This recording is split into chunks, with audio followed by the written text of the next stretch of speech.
जब महिला को लगातार 12 महीने तक पीरियड्स नहीं होते हैं और उसकी उम्र तकरीबन 45 से 55 वर्ष के बीच की हो, तो समझ लेना चाहिए कि वो मेनोपॉजल स्टेज से गुजर रही है।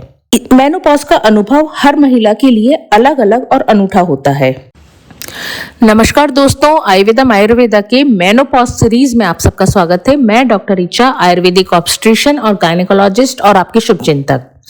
आमतौर पर देखा गया है कि मेनोपॉज जब अचानक या कम समय में होता है तो उसके लक्षण थोड़े गंभीर होते हैं। मेनोपॉज अक्सर 2 स्टेजेस में बटा होता है, एक प्री मेनोपॉज और एक पोस्ट मेनोपॉज। प्री मेनोपॉज वाली स्टेज में पीरियड डिस्टर्बेंसेस ज्यादा होते हैं और उसके साथ ही धीरे धीरे मेनोपॉज वाले लक्षण शुरू होने लगते हैं। इसके जो लक्षण हैं वो आमतौर पर कम या बार बार पीरियड होना, सामान्य से भारी या हल्की पीरियड होना, और इसके अलावा रात को पसीना आना, चिड़चिड़ापन, घबराहट आदि ये सारी समस्याएं धीरे धीरे शुरू होने लगती हैं। उसके साथ ही पोस्ट मेनोपॉज की स्टेज में पीरियड कंप्लीटली स्टॉप हो जाते हैं, लेकिन उसके अलावा जो लक्षण प्रेजेंट रहते हैं महिलाओं में वो है हॉट फ्लशेस या हद से ज्यादा गर्मी का महसूस होना, नाइट स्वेटिंग, रात को पसीना आना, मूड का बार बार बदलना, डिप्रेशन या अवसाद, चिंता, चिड़चिड़ाहट, थकान, सिर दर्द आदि। इसके अलावा जो और दूसरी सेक्सुअल प्रॉब्लम्स जो देखने में मिली है महिलाओं में वो है वेजाइना का या योनि का बार बार ड्राई हो जाना, सेक्स करने की इच्छा में कमी। लक्षण है जो धीरे धीरे मेनोपॉजल स्टेज में शुरू होने लगते हैं। ये आवश्यक नहीं है कि हर महिलाओं में ये सारे लक्षण हो, कुछ में ज्यादा होते हैं, कुछ में कम होते हैं और कुछ में बिल्कुल भी नहीं होते, लेकिन जिनमें ये प्रेजेंट होते हैं वो महिलाएं अक्सर बहुत ज्यादा परेशान रहती हैं। दोस्तों, आज के और आने वाली वीडियो में मैं डिस्कस करूंगी वो 10 सुपर हर्ब आयुर्वेदिक महा औषधियां जो कि मेनोपॉज में होने वाली कठिनाइयों को दूर करने में वरदान साबित होती हैं। जी हाँ, आज की इस वीडियो में मैं 10 में से 5 औषधियां ही डिस्कस करने वाली हूं और बाकी की 5 औषधियां मैं नेक्स्ट वीडियो में डिस्कस करूंगी। पहली सुपर हर्ब या महा औषधि के बारे में हम बात करने वाले हैं वो है शतावरी। जी हाँ, शतावरी को महिलाओं का सुपर टॉनिक भी बोला गया है। ये महिलाओं की बहुत सारी समस्याओं को दूर करने के लिए कारगर सिद्ध होता है।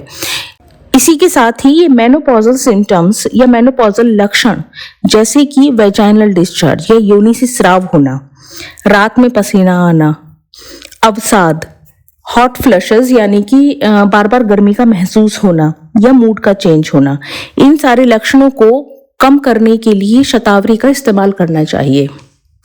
अब हम देखते हैं कि शतावरी किस तरह से लेनी है। शतावरी मार्केट में पाउडर फॉर्म में भी अवेलेबल है, टैबलेट या कैप्सूल फॉर्म में भी अवेलेबल है और आजकल तो ये सिरप फॉर्म में भी आने लगी है। यदि इसको आप चूर्ण के रूप में लेना चाहते हैं तो इसकी 1/4 से आधा चम्मच हनी यानी कि शहद या दूध के साथ या गुनगुने पानी के साथ आप ले सकते हैं। इसको अक्सर खाने के बाद लिया जाता है। वहीं पर ही अगर हम शतावरी की टैबलेट की बात करें तो टैबलेट को 1 से 2 टैबलेट की मात्रा में दूध या पानी के साथ खाने के बाद लें। वहीं पर ही अगर शतावरी का सिरप आप लेना चाहते हैं तो वो खाना खाने के बाद में 1 से 2 चम्मच दिन में 2 बार ले सकते हैं। दूसरी महा औषधि है अश्वगंधा। अश्वगंधा से कोविड के टाइम पे मैक्सिमम लोग परिचित हो चुके हैं। ये बहुत सारे गुणों से युक्त है और उन गुणों के साथ साथ जो ये काम करती है वो मेनोपॉज में भी बहुत ही कारगर सिद्ध हुई है।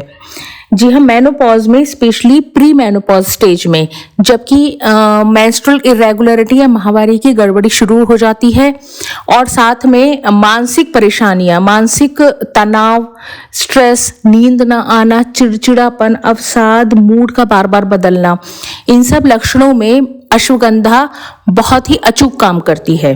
तो अगर यदि इन सब परेशानियों से आप जूझ रही हैं तो आप अश्वगंधा का इस्तेमाल कर सकती हैं। अब हम देखते हैं कि अश्वगंधा को किस डोज में लेना है। अश्वगंधा को अक्सर आप कैप्सूल या टैबलेट फॉर्म में या पाउडर फॉर्म में ले सकते हैं। पाउडर फॉर्म में यदि या चूर्ण फॉर्म में यदि आप लेना चाहते हैं तो इसकी आधा चम्मच 1 गिलास पानी के साथ में, गुनगुने पानी या दूध के साथ में दिन में 2 बार आप ले सकते हैं। वहीं पर ही कैप्सूल या टैबलेट, 1 कैप्सूल या 1 टैबलेट गुनगुने पानी या दूध के साथ दिन में 2 बार ले लेना चाहिए। अश्वगंधा के और दूसरे रूपों की अगर हम बात करें तो लोकल मार्केट में अब इसके और भी दूसरे रूप मिलने लगे, जैसे कि ashwagandha tea, ashwagandha milk shake, ashwagandha laddoo और भी बहुत सारे। लेकिन ये पाउडर और टैबलेट ये थोड़ा आसान हो जाता है लेने के लिए, इजीली हर जगह अवेलेबल हो जाता है। तीसरी और अगली महाऔषधि है अशोका। जी हाँ, अशोका जैसे कि नाम बताता है, अशोका विथ नो ग्रीफ, वो औषधि जिसको लेने से कोई परेशानी नहीं रहती है। इसमें एक तरह की स्पिरिचुअल एनर्जी है, ये एक दिव्य औषधि है और महिलाओं के लिए तो ये एक यूट्राइन टॉनिक है, बहुत ही अच्छा यूट्राइन टॉनिक है और इसमें बहुत सारी क्वालिटीज छुपी हुई हैं। स्टडीज या रिसर्चेस कहती हैं कि अशोक की छाल मेनोपॉजल एज में ईस्ट्रोजन और प्रोजेस्टेरोन के प्रोडक्शन को, उसके उत्पादन को बेसिकली बैलेंस करके चलती है। मतलब यह है कि शरीर में यदि ईस्ट्रोजन की मात्रा बहुत ज्यादा बन रही है तो उसको कम कर देती है और यदि कम बन रही है तो उसको बढ़ा देती है। तो किसी भी तरह की मेंस्ट्रुअल इरेगुलरिटी में, जो कि प्री मेनोपॉजल स्टेज में महिलाएं झेलती हैं, कुछ महिलाओं को पीरियड्स बहुत ज्यादा भारी होने लगते हैं और कुछ को बहुत हल्के हो जाते हैं और डिस्टर्ब होते हैं। कभी महीने में 2 बार हो गए या लगातार हो रहे हैं या 2-3 महीने में 1 बार हो जाता है। तो उस परेशानी से बचने के लिए अशोका का इस्तेमाल किया जा सकता है। मेंस्ट्रुअल इरेगुलरिटी से अलग ये हॉट फ्लशेस, यानी कि बार बार गर्मी का महसूस होना, रात में पसीना आना, नींद की परेशानी, चिड़चिड़ापन, इसको भी दूर करता है। इसके सेवन से त्वचा की झुर्रियां भी धीरे धीरे कंट्रोल में होने लगती हैं। अब हम बात करते हैं इसकी डोज की। मार्केट में ये पाउडर फॉर्म में, कैप्सूल फॉर्म में या अरिस्ट फॉर्म में बहुत इजीली अवेलेबल हो जाता है। पाउडर की बात करूं तो 1/4 से आधा चम्मच ये शहद या पानी के साथ खाना खाने के बाद दिन में 2 बार ले सकते हैं। वहीं पर ही कैप्सूल 1 से 2 कैप्सूल या टैबलेट फॉर्म में यदि अवेलेबल है तो 1 से 2 टैबलेट गुनगुने पानी के साथ में खाना खाने के बाद दिन में 2 बार ले सकती हैं। और अरिष्ट की बात करूं तो मार्केट में अवेलेबल है अशोका अरिष्ट के नाम से, जो कि इसकी फर्मेंटेड फॉर्म है। तो अशोका अरिष्ट को आप 3 चम्मच, तकरीबन 6 चम्मच पानी के साथ में, गुनगुने पानी के साथ में मिक्स करके खाना खाने के बाद 2 से 3 बार आप ले सकती हैं। चौथी महाऔषधि है एलोवेरा, घीक्वार या घृत कुमारी या कुमारी। एलोवेरा प्लांट को इजिप्टियन कल्चर में प्लांट ऑफ इमोर्टैलिटी का नाम दिया है, अमरता का पौधा। तो आप इसके नाम से ही समझ सकते हैं, इसके मीनिंग से आप समझ सकते हैं कि ये वास्तव में कितने ज्यादा गुणों से युक्त हो सकता है। वैसे मैक्सिमम लोग अब इसके गुणों से वाकिफ हैं, जैसे कि ये क्लींजिंग या डिटॉक्सिफाइंग प्रॉपर्टी रखता है, मेटाबॉलिज्म सही रखता है, पेट सही रखता है, भूख को बढ़ाता है। इन सब गुणों से तो हर कोई वाकिफ है, लेकिन यदि आपको पता हो तो मेनोपॉज में ये बहुत अच्छा काम करता है।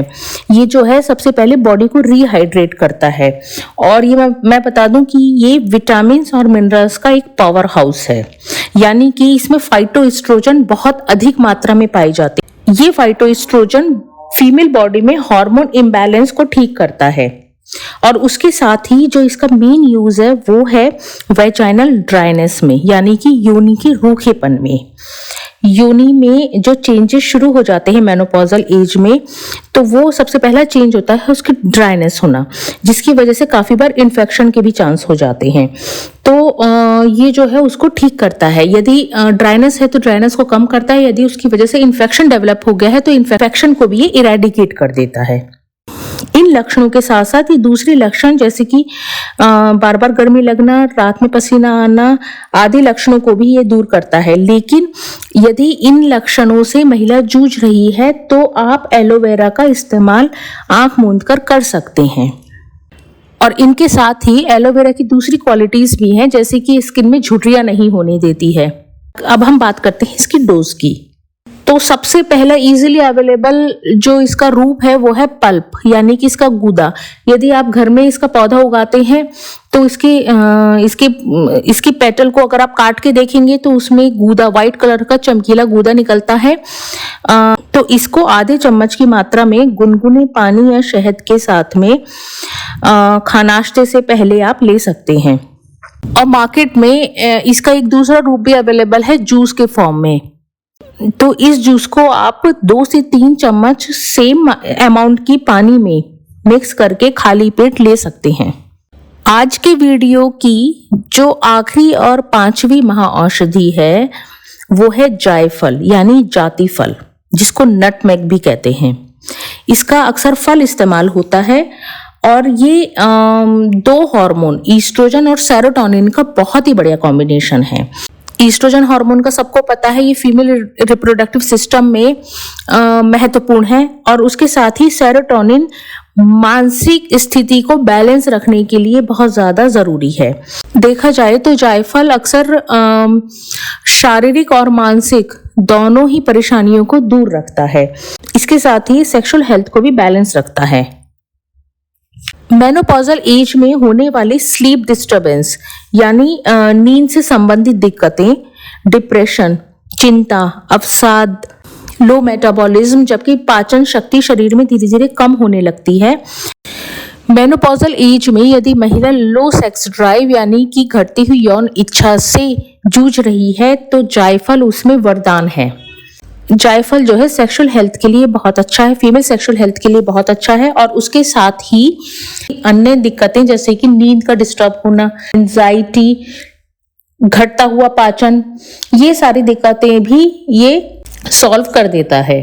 तो जायफल को लेना कैसे है देखते हैं। जायफल को पाउडर या चूर्ण के रूप में लेते हैं। 1 से 2 पिंच, 1 से 2 चुटकी इसका चूर्ण आप हनी के साथ भी ले सकते हैं खाना खाने के बाद।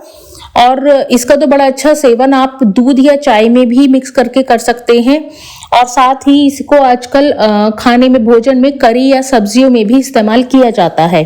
तो इसके पाउडर फॉर्म को आप किसी भी रूप में ले सकते हैं जिसमें आपको सूटेबल लगे। तो दोस्तों, आपने देखा कि आज मैंने 5 वो महाऔषधियां आयुर्वेद की डिस्क्राइब की हैं जो मेनोपॉज में बहुत अच्छा काम करती हैं और मेनोपॉजल लक्षणों को बहुत हद तक कम कर देती हैं। 10 में से 5 औषधियां आज डिस्क्राइब करने के बाद अगली 5 औषधियां मैं नेक्स्ट वीडियो में डिस्क्राइब करने वाली हूँ। यदि ये वीडियो आपको पसंद आया है तो चैनल को सब्सक्राइब कर लीजिए, लाइक कर लीजिए, शेयर कीजिए, और मिलते हैं हम नेक्स्ट वीडियो में। तब तक के लिए stay healthy, stay happy, bye bye, take care.